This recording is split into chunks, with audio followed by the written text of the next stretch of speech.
안녕하세요. 안녕하세요. 제가 오랜만에 또 이렇게 강의함으로 여러분 만나 뵙게 됐는데, 그동안 많은 발전이 있도록 원장님 이하 모든 스태프들이 많이 수고 많이 해서 너무 감사합니다. 통일의 꿈을 우리가 이루는 데 있어서는 복음이 필요하죠. 그래서 이 주제를 제가 하나님 나라와 복음 통일이라고 하는 주제를 갖게 됐고요. 어, 가만히 있어 보죠. 안 넘어가서.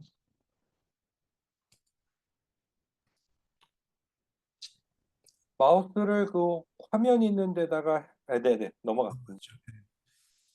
에, 제 소개는 약하고, 그리고 제가 이제 이 주제를 좀 준비한 이유가 구속사에 대한 이 하나님의 나라에 대한 부분이 빠져버리면 복음통이라고 하는 게 우리가 뭐 개인 전도하는 식으로 전도하는 그것으로 그치면 안 되겠거든요. 그래서 하나님 나라가 어떻게 세워지는가에 대한 구속사적인 그 조명이 우리 대한민국에 어떻게 이루어지고 있는가를 바라보면서 통일 비전을 구체적으로 이해하는 게 좋겠다. 그래서 강의 요약과 목표를 그렇게 소개합니다. 그리고 참고 문헌 보시면 복음이 핵심이라고 하는 책이 오래전에 있었는데 이 부분을 많이 참고했고요. 그리고 성경으로 읽는 북한 선교, 우리 박영환 교수님 한국 기독교 통일연구소에서 그 성경 중심으로 또 이 북한 선교를 또 풀이한 책이 있습니다. 그리고 최근에 나온 한반도의 지저스 웨이브가 온다라고 하는 책 세 권을 참고했습니다. 이 개요를 보시면 성경적인 관점에서 본 북한 선교, 하나님 나라의 선교, 구원의 복음, 복음 통일의 비전, 구속사적인 세계관과 복음 증거, 이렇게 해서 우리 전환기 시대의 통일 대한민국을 세워나가자고 하는 결론을 내려고 합니다. 그 성경적인 관점을 보면 구약에서는 그 아브라함을 통한 구속사적인 그런 시작입니다. 선교의 시작은 아브라함이 결국 복의 근원이 될 것이라고 하는 이런 약속을 붙들고 그렇게 하나님 부르심을 받았죠. 그래서 복음의 확장성이 이제 이스라엘로부터 시작돼서 전 세계로 펼쳐가는데 신약에 와서는 결국 이제 하나님 나라가 구체적으로 주님의 오심으로 회개하라 천국에 가까웠다. 그 천국이 하나님 나라죠. 하나님 나라의 실현이 이 땅에 이루어진다고 하는 사실입니다. 그런데 문제는 하나님 나라가 이 땅에서 이루어진다고 할 때 현재성, 저 세상의 피안에서의 이루어지는 하늘나라 이전에 내 안에서 신앙의 내면 안에서 이루어지는 현재의 하나님 나라 이것들을 이제 구현할 때 우리가 북한 선교를 감당할 수가 있으리라고 생각됩니다. 이 여호와의 연합이라고 하는 부분에 예레미야 50장 4절과 5절을 인용해서 구약의 통일은 다윗의 통일 왕국을 통해서 우리가 알 수가 있어요. 그래서 구약의 통일은 남유다와 북이스라엘의 통일인데 에스겔 37장에 나와 있는 에스겔 골짜기에서의 하나님의 통일에 대한 비전, 환상을 우리가 보면서 여호와의 연합을 통한 통일이 되어야 되겠다라고 하는 것입니다. 그리고 북한 선교의 정의를 선교에 대한 관련된 성경 구절들을 보면 역시 하나님이 이스라엘 백성들을 선택하셨을 때 제사장 나라로 거룩한 나라로 하나님의 소유로 삼으셨다. 이것이 이제 우리에게도 적용이 됐죠. 우리도 하나님을 위해서 제사장 나라가 되었죠. 베드로전서 2장 9절을 보면은 너희는 택하신 족속이요 왕 같은 제사장이라 그의 소유된 백성이요 그의 나라라고 우리를 네 가지로 우리를 부르시고 그리고 우리에게 어둠 가운데서 귀한 빛으로 들어가신 하나님의 덕을 선포하려 하심이라 말씀한 대로 우리로 하여금 왕 같은 제사장의 사명을 감당하는 것이 선교의 비전이 개인적으로도 되어야 하는 것이죠. 그래서 우리는 세계 선교라고 하는 이 큰 비전, 이 큰 틀 안에서 개인적으로도 우리가 보내심을 받은 자입니다. 세상에 보내심을 받았어요. 그래서 우리의 삶의 영역에서 하나님의 나라를 구현하는 일을 하나님이 우리에게 소명으로 허락하신 것이죠. 북한 선교의 정의를 보면 북쪽에 있는 사람들, 북쪽에 사는 사람들, 또 적을 갖고 있는 사람들, 그런 사람을 대상으로 하는 선교입니다.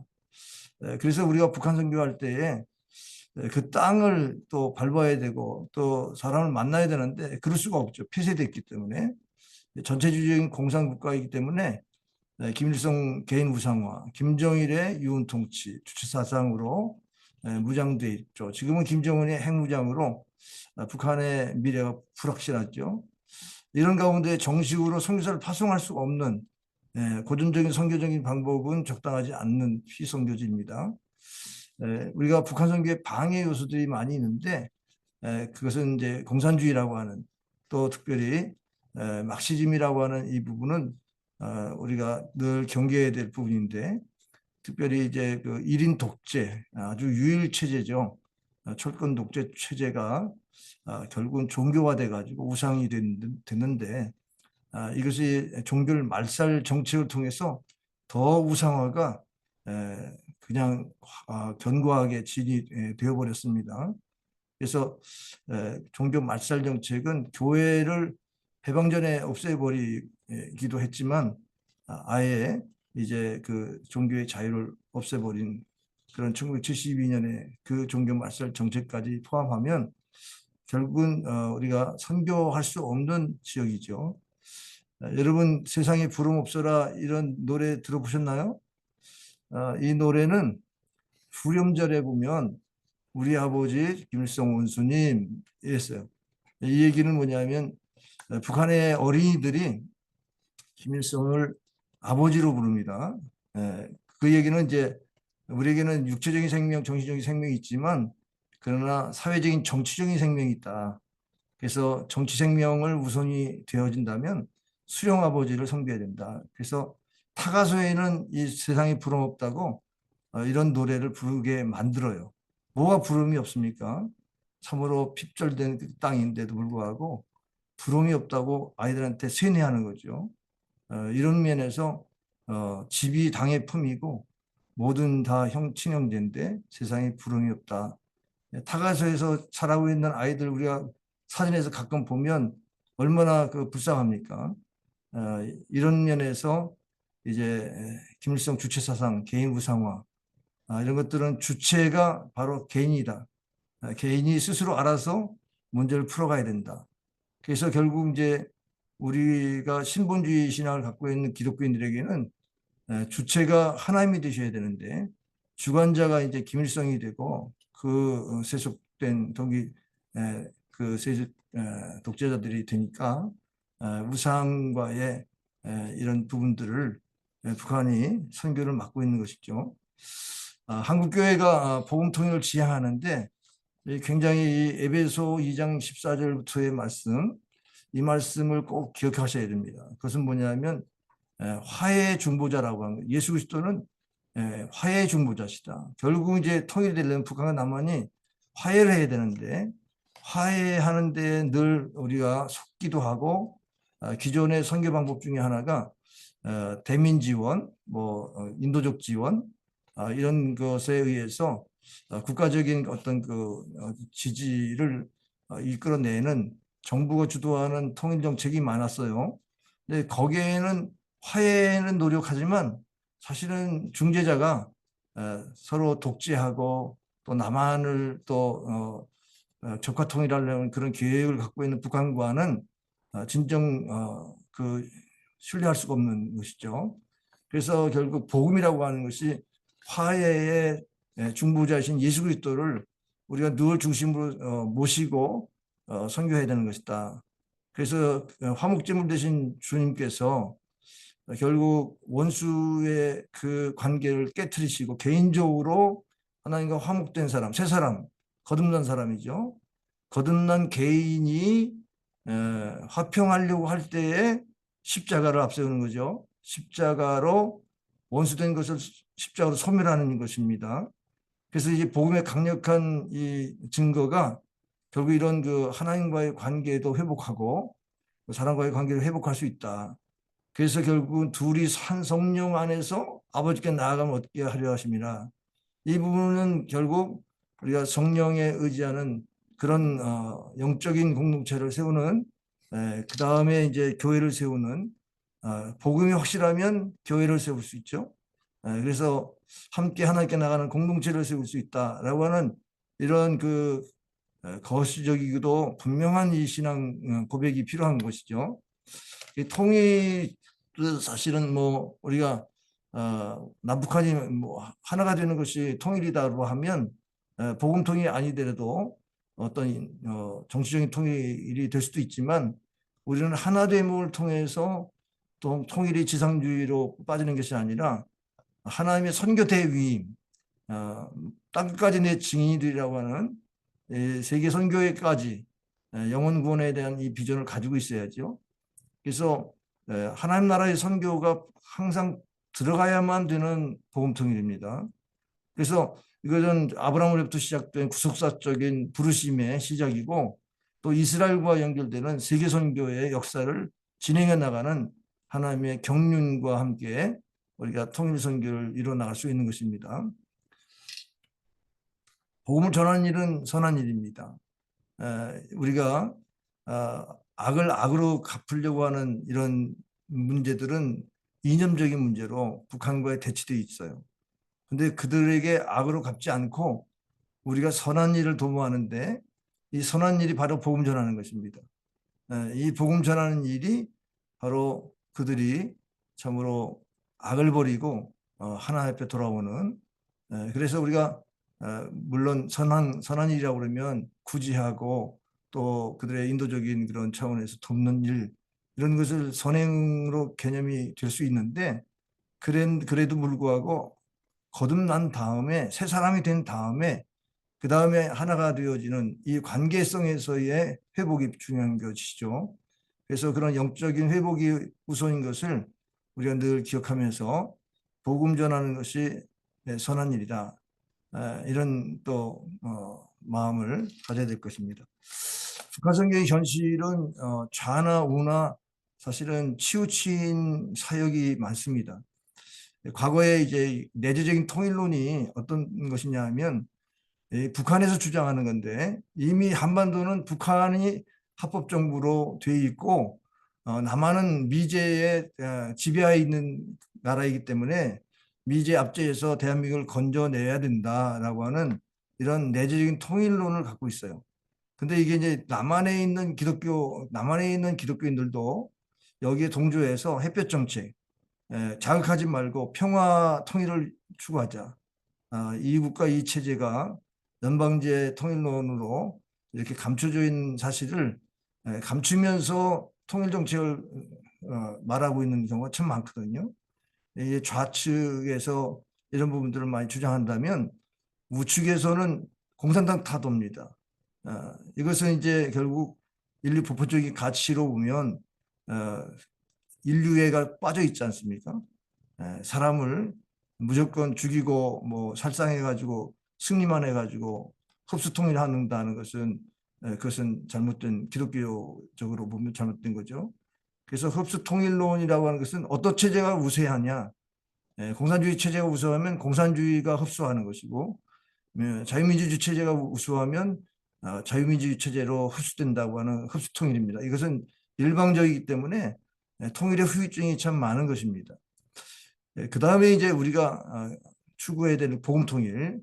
이 복음통일이 바로 우리가 구속사의 관점에서 보면 하나님이 우리로 하여금 남북이 나눠지고 북이스라엘과 남유다가 나눠지면서 그 하나가 되게 하는 과정 속에서의 그 역사의 그 변곡점들 보면 하나님이 교회를 다시 수축하고 또 하나님이 또 남은 자들을 모으게 하시고 이런 부분들을 우리는 우리 성경 안에서 보면서 결국 복음 통일이 구속사적인 관점에서 보면 눈먼 자들을 눈을 밝혀주는 거고 갇힌 자를 감옥에서 끌어내는 것이고 흑암에 앉은 자들을 감방에서 나오게 하는 이런 것에 우리의 눈이 열려야죠.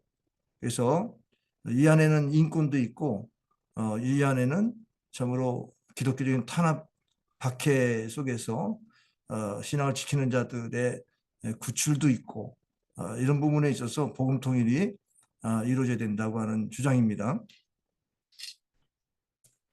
하나님 나라의 선교, 킹덤 오브 갓, 이건 우리 신앙의 핵심입니다. 다시 말해서 우리가 나라라고 하는 것이 이제 하나님이 통치하신, 하나님이 왕이 되신 그 왕권을 가지고 다스리는 나라인데, 우리가 주기도문에서 나라가 임하시며라고 이런 기도하지 않습니까? 근데 이때의 나라는 하나님이 다스리는 나라죠. 그러니까 이제 우리가 하나님 나라가 이 땅에 이루어지는 부분에 선교가 어떠한 복음을 전하든지 기초가 되어야죠. 하나님 나라의 의미와 특성은 현재의 하나님 나라가 있고 미래 도래해야 할 하나님 나라가 있고 영원한 하나님 나라 세 가지로 나눌 수 있죠. 그래서 지금 하나님의 나라가 여기 있다 저기 있다 하지 않냐고 너희 안에 있느니라. 이미 우리가 예수 그리스도를 구주로 모시고 하나님의 통치 안에 있으면 현재 하나님 나라를 우리는 이루고 있죠. 그런데 우리 심령이 가난해져서 늘 하나님의 완성된 나라, 그 하나님 나라를 소망하는 것, 그 미래에 도래할 하나님의 나라죠. 그러면 우리가 구원받았지만 이 땅에 남겨지고 우리가 천국에 가지 못한 그 어간에서 우리는 이미 이루어진 하나님 나라가 아직 완성되지 않았다. already but not yet이라고 하는 이 하나님 나라의 이 통치 구조를 늘 기억하면서 하나님 나라의 영원한 통치를 우리가 사모하면서 살아야 되는 것이죠. 하나님 나라를 구현하는 가장 좋은 곳이 바로 교회입니다. 이 교회의 정의를 한번 살펴보면 구약에서는 칼, 부르다, 예다 이런 템플이라고 하는 지정된 장소를 말하죠. 그러니까 이제 이 하나님 백성들이 모이는 장소의 의미가 더 강합니다. 그런데 이제 그 신약 시대 때에 회당에서 모였잖아. 시나고그. 시나고그인데 사실은 율법을 가르치는 학교도 될 수 있는 곳인데 여기에서 이제 기독교인들이 회당에서 모였어요. 예수 그리스도를 믿고 구원받는 사람들이 모였을 때 그것을 에클레시아라고 그래요. 에크 아웃 프롬이라고 하는 그리고 불러내다. 그래서 콜아웃이라고 하는 이런 내용인데 세상에서 하나님의 부르심을 받아서 모여진 공동체가 성도들이 모인 공동체가 신약의 교회지요. 그러면 교회의 사명은 우리가 세상에 나아가서 하나님 나라를 드러내는 것에 있습니다. 그래서 존 웨슬리는 내가 가는 곳이 교회고 세계가 교구이다 그랬어요. 그러니까 결국 하나님 나라는 내 안에 이루어졌고 내 안에 이루어진 하나님 나라를 에클레시아 이제 세상에서 실현하는 것. 그래서 우리가 가정이 천국이 돼야 된다. 심령천국, 가정천국. 그런 가정이 교회가 되고 교회 같은 가정이 되는 것이고 또 우리의 어떤 공동체가 있다면 그 커뮤니티가 하나님 나라를 추구할 때 하나님의 교회가 되는 것이죠. 그렇다고 한다면 크리스찬의 가치는 결국 하나님 나라를 추구하는 거 있습니다. 거듭난 사람에게는 요한복음 3장 3절에 하나님 나라를 볼 것이다. 물과 성령을 거듭나지 않고서는 하나님 나라에 들어갈 수 없다. 하나님 나라를 보고 하나님 나라에 들어간다고 하는 이 사이에서 우리 하나님 나라를 추구해야 되는 거죠. 먼저 그 나라와 그 일을 구하는 것은 크리스찬의 너무나 중요한 가치예요. 여기서부터 이제 신앙적으로 바로 서지 못하면 우리의 삶이 변화가 되지 않죠. 하나님의 나라가 우리 안에 이루어졌는데 그거를 이루도록 세상에 나가라고 했는데 세상에 나가서도 하나님 나라 에클레시아를 세우지 못하면 삶이 변화되지 않습니다. 세상 속에서 증인이 돼야 되는데 너희가 하나님의 일을 하려고 하지 말고 나를 믿는 것이 하나님의 일이다. 예수님께서 그렇게 말씀했어요. 결국 하나님의 보내신 자를 믿는 것이 하나님의 일이다. 결국 내 안에 로드십이 하나님이 나의 삶의 주권, 주재권이 있는 것이 하나님의 일이에요. 그렇기 때문에 우리가 하나님의 일과 하나님의 나라의 일을 구분할 줄 알아야 돼요. 하나님의 일은 하나님이 주인 되지 않아도 할 수 있어요. 여기 마르다와 마리아의 비유를 보면 마르다는 지금 열심히 음식 차렸는데 예수님께서 마리아를 칭찬하실 때 좋은 편을 택했다 그랬어요. 그 좋은 편이 뭐냐면 하나님 나라의 임재를 구했던 거죠. 말씀을 듣고 말씀에 순종하는 자리. 그게 하나님의 나라의 일을 한 거예요. 성경에 하나님의 일을 쓴다 그러면 성경이 모자라요. 그러나 하나님 나라의 일을 구속의 사건을 하나님의 통치의 사건을 기록했기 때문에 성경이 된 거거든요. 그렇기 때문에 하나님 나라의 일을 우리가 추구하는데 사도행전 1장에도 거기 보면 하나님의 일을 말씀하시지 않고 하나님 나라의 일을 말씀하셨다. 결국 성경의 기록은 하나님의 일이 아니라 하나님 나라의 일을 기록하는 것입니다. 크리스찬의 우선순위는 하나님 나라의 일을 선포하는 겁니다. 여기 이사야서 52장 7절에 보면은 좋은 소식을 전하며 평화를 공포하며 복된 좋은 소식을 가져오며 구원을 공포하며 시온을 향하여 이르기를 네 하나님이 통치하신다 하는 자의 산을 넘는 발이 어찌 그리 아름다운가.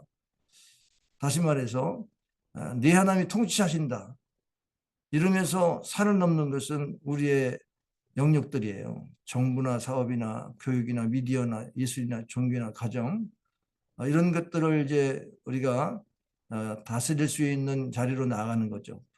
봄과 함께 평화를 전달하는 것은 에클레시아를 세우는 겁니다. 피조물들이 하나님의 아들들이 나타나서 우리를 다스려달라고 지금 호소하고 있는데 우리가 문화명령을 감당하려고 그러면 그런 영역들에 가서 그 발을 옮기는 거죠. 좋은 소식을 가지고 복음을 가지고 전하는 발걸음. 얼마나 아름답습니까? 그런데 우리가 가질 수 있는 영역이 그냥 정부의 어떤 그런 곳에 가서 하나님 나라를 선포하려고 그러면 우리가 이제 권력에 눌려버려요. 권력지향적인 사람들은 정치하지 않아요. 그러면 정부의 하나님 나라를 선포하려고 그러면 우리가 어떻게 해야 됩니까? 그렇죠. 우리는 바로 성전에서 하나님의 말씀을 받아야 됩니다. 이 이사야서 2장 2절과 3절에 보면은 여호와의 산에 오르며 야곱의 하나님의 전에 이르자. 그 얘기를 우리에게 가르칠 것이다. 우리가 그 길로 행하리라 하리니 이는 율법이 시온에서 나올 것이요 여호와의 말씀이 예루살렘부터 나올 것입니다. 결국 이제 우리가 성전에서 하나님께 예비하면서 말씀을 받아서 그 말씀을 선포하는 일을 우리가 우리의 삶의 영역에서 하는 겁니다. 근데 그 여호와의 산에 오를 자가 누군가? 우리가 그 하나님의 통치에 있는 그 자리까지 올라갈 수 있는 그 영성이 누군가? 이제 거기에 이제 크리스찬이 우리가 도전하고 또 바라봐야 될 목표가 생기는 거죠. 우리 가정을 지금 다스려야 되는데 가정의 가치는 사랑입니다. 종교의 가치는 긍휼이고요. 예술의 가치는 이것은 거룩이에요. 미디어의 가치는 정직이고 교회 가치는 지혜고 사업의 가치는 진실이고 정부는 공익와 공평이에요. 이런 가치를 우리가 가지고 우리가 세상에 나가서 그런 가치의 잣대로다가 우리 삶의 영역에 선포할 수 있는 하나님 나라가 임하면 정부도 공의롭게 된다. 사업 비즈니스도 진실하게 비즈니스 할 수 있다. 진실한 사람이 사업 잘할 수 있다고 하는 것도 우리 하나님 나라의 임재를 구하면서 할 수가 있어요. 이런 부분에 크리스찬이 우리가 우선순위를 두고 있을 때에 하나님 나라의 통치가 의와 공의가 주의 보좌의 기초예요. 시편 89편 14절에 보면 의와 공의가 주의 보좌의 기초라. 글자가 잘못됐네요. 인자함과 진실함이 주 앞에 있나이다. 의는 정의로운, 공의는 법적인 판단이고 하나님의 법을 통해서 판단하는데 타락한 사람들은 하나님의 의를 기뻐하지 않아요. 그래서 이제 하나님의 심판을 받는데 그런데 하나님이 인자와 진실함으로 이끄셔요. 그래서 시편 85편 10절에 보면 인애와 진리가 같이 만나고 의와 화평이 서로 입을 맞췄다. 진보적인 사람들이 되게 화평을 말하고 인애를 말해요. 그러면 우리 또 복음주의자들이 진리 성경을 말하고 그리고 하나님의 의를 말하고 이게 서로 만나야 되는 지점이 십자가예요. 그건 복음 아니고서는 우리 좌우의 이 갈등을 이길 수가 없어요. 그래서 우리 이념적인 이런 부분에 있어서 우리가 복음으로 하나 되는 것이고 십자가에서 하나님 나라를 세워나갈 수 있는 것입니다. 하나님 나라의 특징은 결국 우리 개인의 내면적인 겁니다.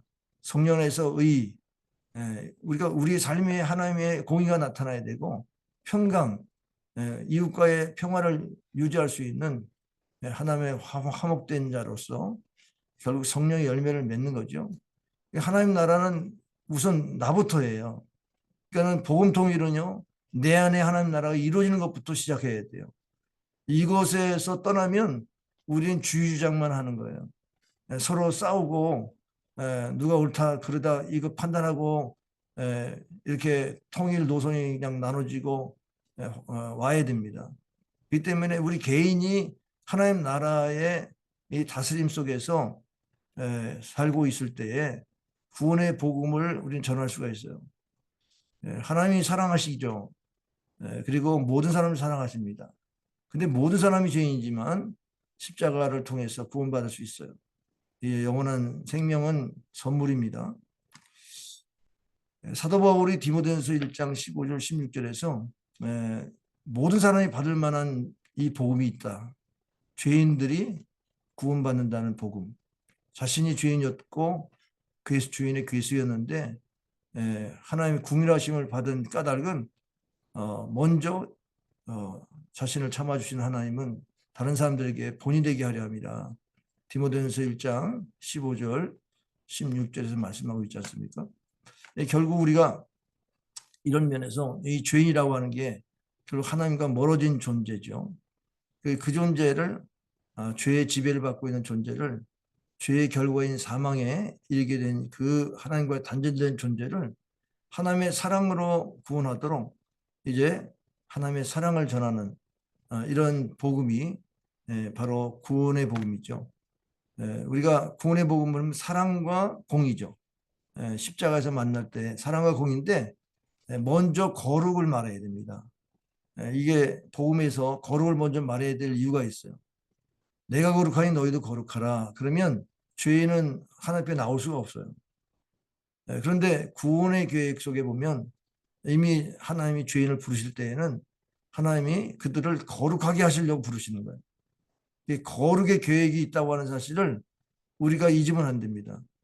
예수를 믿고 우리가 거룩해진다고 하는 이 부분 때문에 우리는 날마다 성화되는 길을 갈 수가 있는데 이 거룩이 없는 복음을 가지고 얘기하면 자신은 뭐 깨끗한 게 항상 깨끗한 게 아닌데 더러워질 수 있잖아요.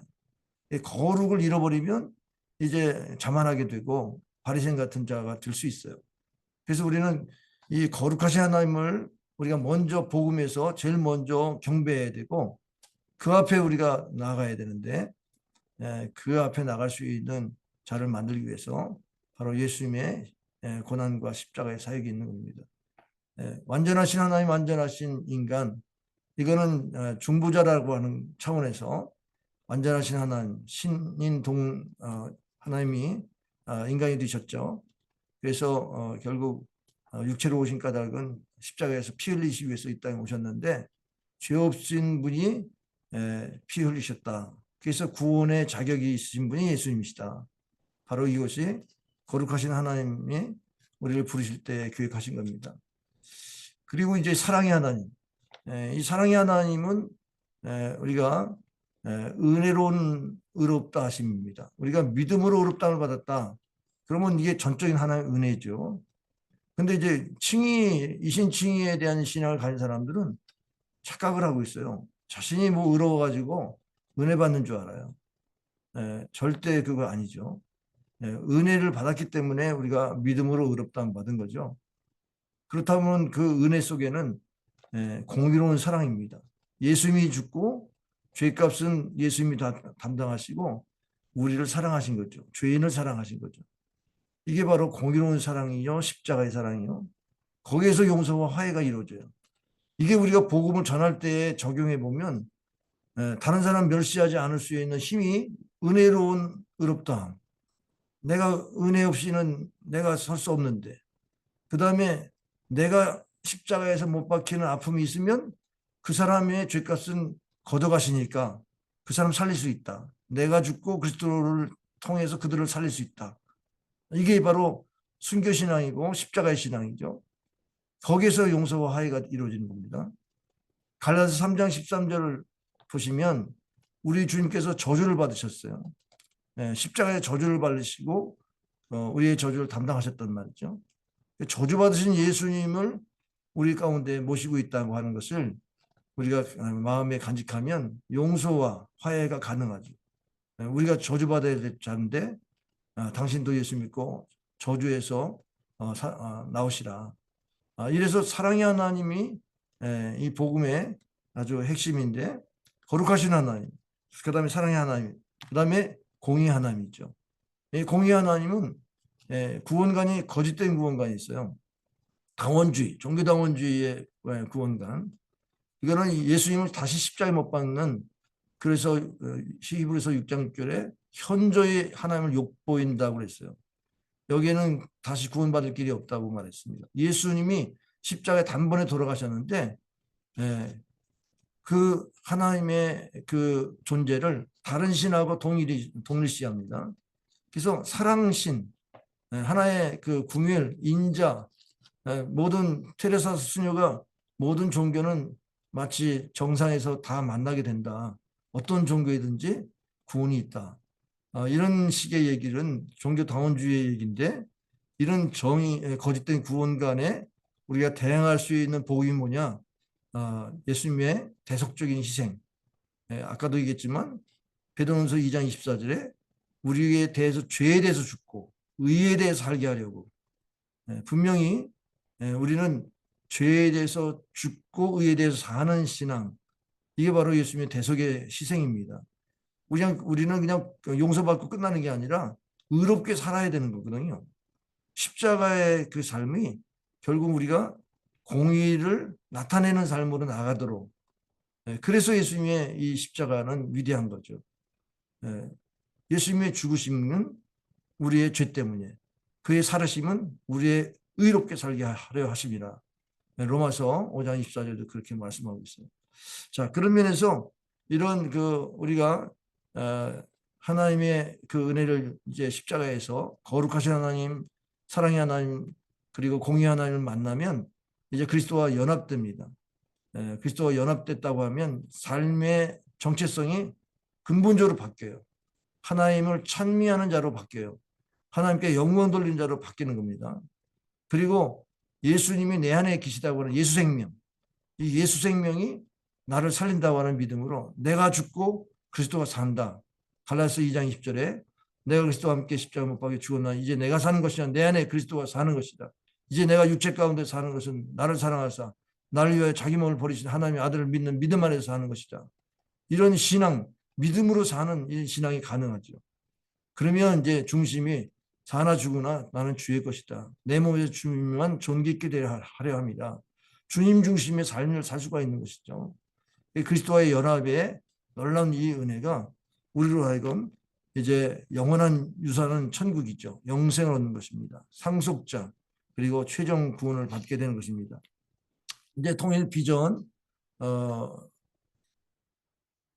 아까도 얘기했지만 그 에베소 2장 14절의 말씀을 꼭 기억하시고 화평케 하신 예수 그리스도, 그래서 그리스도의 용서와 화해의 복음을 가지고 이제 이념을 초월하고 열방의 하나님 나라를 세우는 이런 통일 비전은 대한민국의 세계에 복음 증거하는 그런 통로로 쓰임 받을 수 있도록, 그래서 우리는 통일 선교를 지향합니다.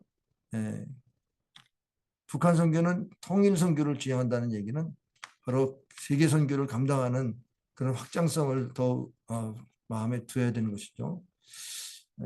하나님 나라에 대한 구속사, 이걸 최근에 근대에 와서 뭐 세계관을 얘기하려면 초대교회에서부터 쭉 얘기를 해야 되죠. 그런데 계몽주의를 지나서 인간의 이성이 확대되어 있을 때에 양차 대전을 통해서 신은 죽었다고 하는 사신신학이 일어나고 이 인간의 이성의 회의를 가질 때에 절대 진리를 부정하죠. 그래서 지금은 PC주의라고 해서 정치적인 올바름, political correctness라고 해서 이것은 옳고 그름의 문제는 법으로 정해야 된다. 법으로 정하는 것만이 옳은 것이다. 그래서 이제 그런 이런 헌법 조항 이런 것들을 뭐 만들어내는데 아주 모든 힘을 다 쏟고 있죠. 과거의 모더니즘은 규범이 있었어요. 규범. 규범이 진행했던 모더니즘은 이제는 내가 규범을 정하는 거예요. 포스트 모더니즘은. 그래서 내가 좋으면 그게 옳은 거고 상대방이 좋다 그러면 그게 옳은 거다.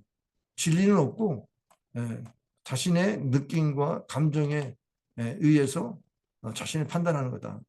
그래서 상대주의에 빠지니까 절대 진리가 설 수가 없죠. 프로타고라스는 각자가 척도라고 하는 말을 썼는데요.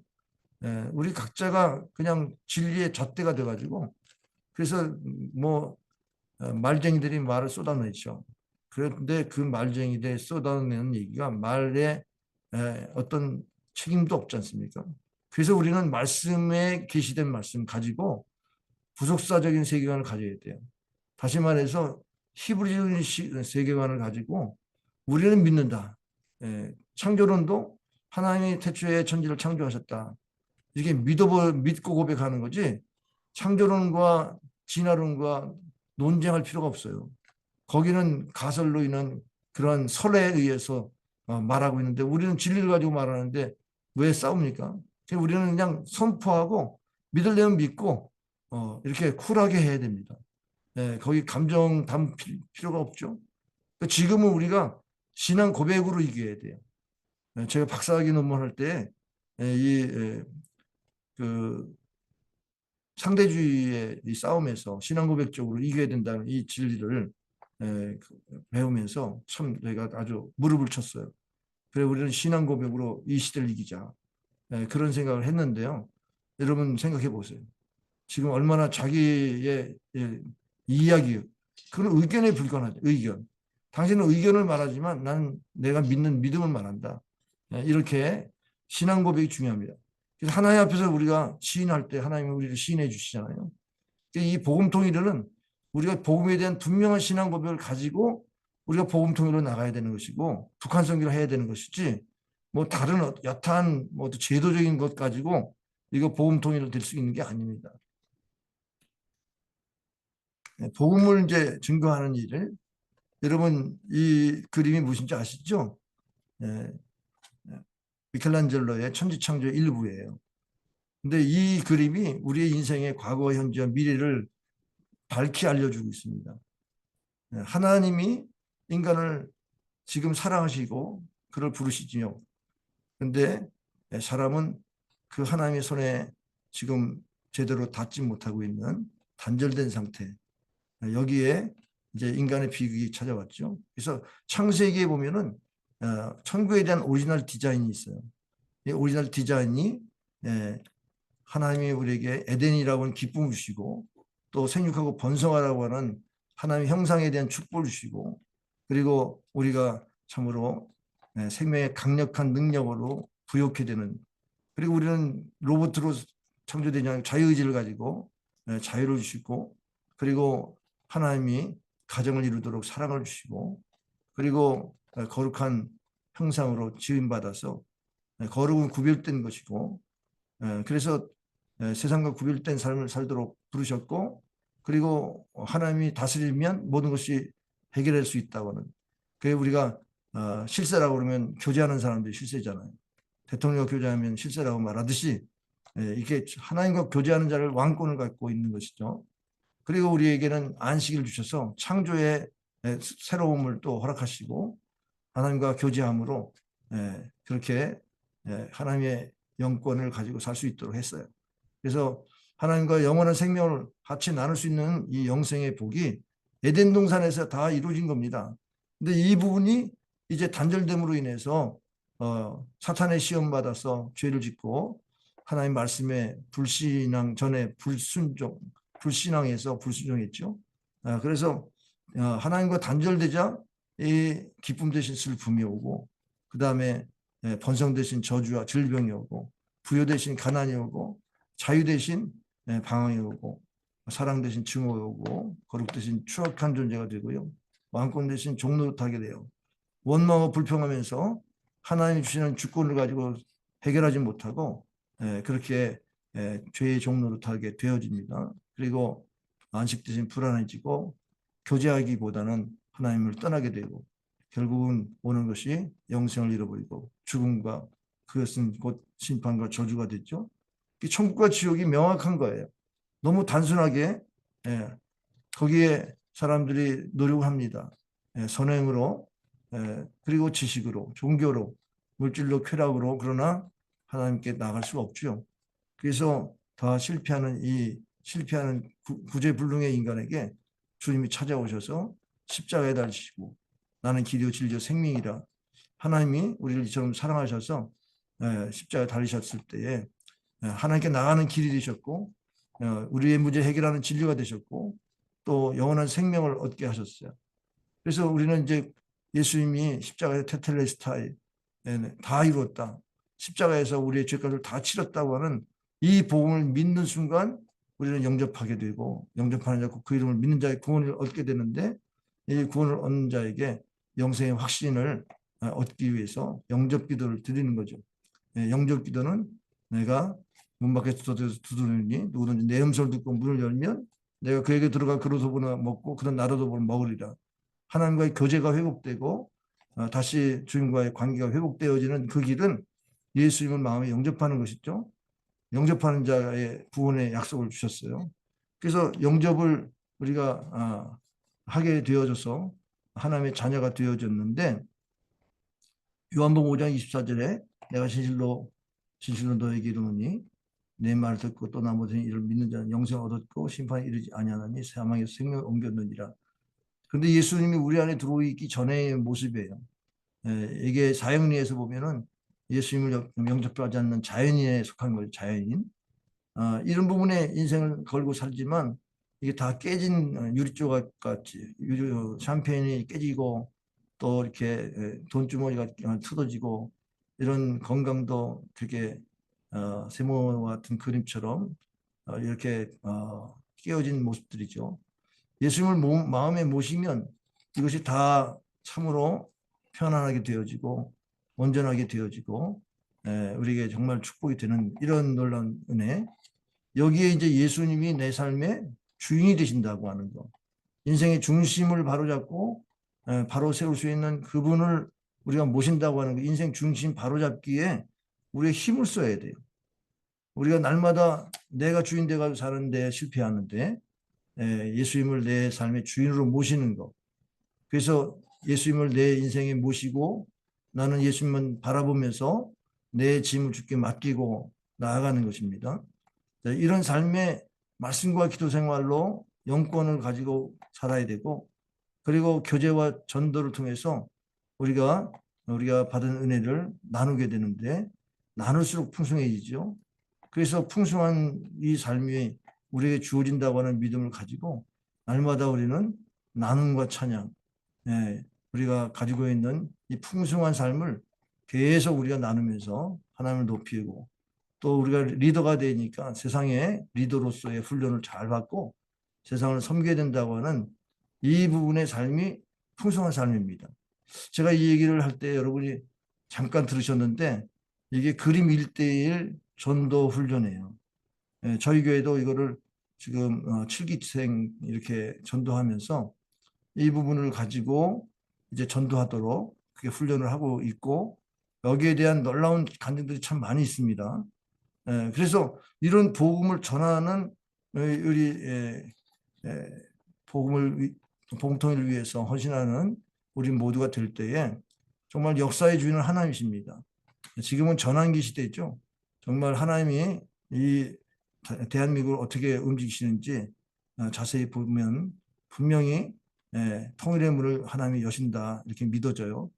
그리고 우리가 역사의 주체가 하나님이라고 고백하는 것이 시편 33편 10절과 11절인데 한번 다 같이 한번 읽어볼까요?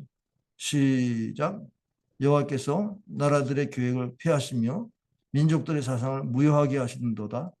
여호와의 계획은 영원히 서고 그의 생각은 대대에 이르로다. 예, 참으로 우리가 주체사상 이런 부분들을 생각하면서 10절을 읽어보셔요.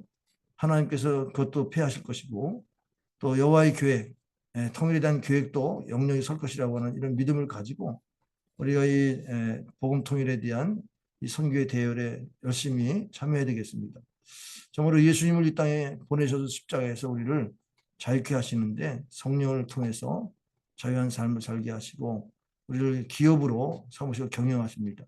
그래서 대한민국은 하나님이 경영하시는 민족이에요. chosen people이라고 해서 하나님이 선택하셨다. 하나님의 기업으로 선택된 백성은 복이 있다. 그래서 세계 선교까지도 감당하도록 하나님이 우리 민족을 예비한 줄 믿습니다. 북한은 에스겔의 마른 뼈 같아요. 한반도에 소망이 없어요. 마른 뼈들은 소망이 없죠.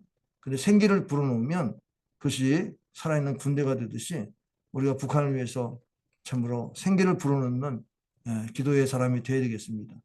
통일을 위해서 대가를 치를 게 참 많이 있는데 이제는 적대국으로 지금 말하고 있지 않습니까? 그래서 우리 장마당 세대가 먹여 살리는 북한을 생각하면서 그 북한의 주민과 북한 정권을 구분할 줄 알고 투트랙으로 생각하면서 북한의 무상숭배는 무너지고 북한의 주민들은 살아나야 되니까 우리가 복음으로 살려야 되겠습니다. 그래서 학대받는 자, 갇힌 자, 고독한 자, 송사할 수 없는 자들 그들을 불쌍히 여기는 마음을 달라고 우리가 기도해야 되겠습니다. 특별히 잠언서 31장 8절에 보면 너는 말 못하는 자와 모든 고독한 자의 송사를 위하여 입을 열지니라. 저는 어린이들 타가소에 있는 어린이 보면 눈물이 나요. 걔네들이 말도 못하는데 거기에 갇혀 있잖아요. 그 갇혀 있는 아이들 살려내라는 거예요. 자유케 하시는 그리스도 진리를 알지니 진리가 너희를 자유케 하리라 하는데 예수님을 전해야 되죠. 그래서 저희 교회는 지금 온성에 교회를 세우려고 거기에 어린이 센터를 지금 준비하고 있어요. 그리고 훈련받고 있어요. 복음 전할 수 있도록 훈련받고 있습니다. 진리의 싸움에서 우리가 승리해야 되겠습니다. 진리는 뭐 이것저것 이렇게 섞어서 말하는 게 아니에요. 진리는 진리지 그냥 섞어가지고 그렇게 사람들에게 감언이설하는 게 아닙니다. 복음으로 무장하고 우리가 승리해야 되겠습니다. 마치도록 하겠습니다.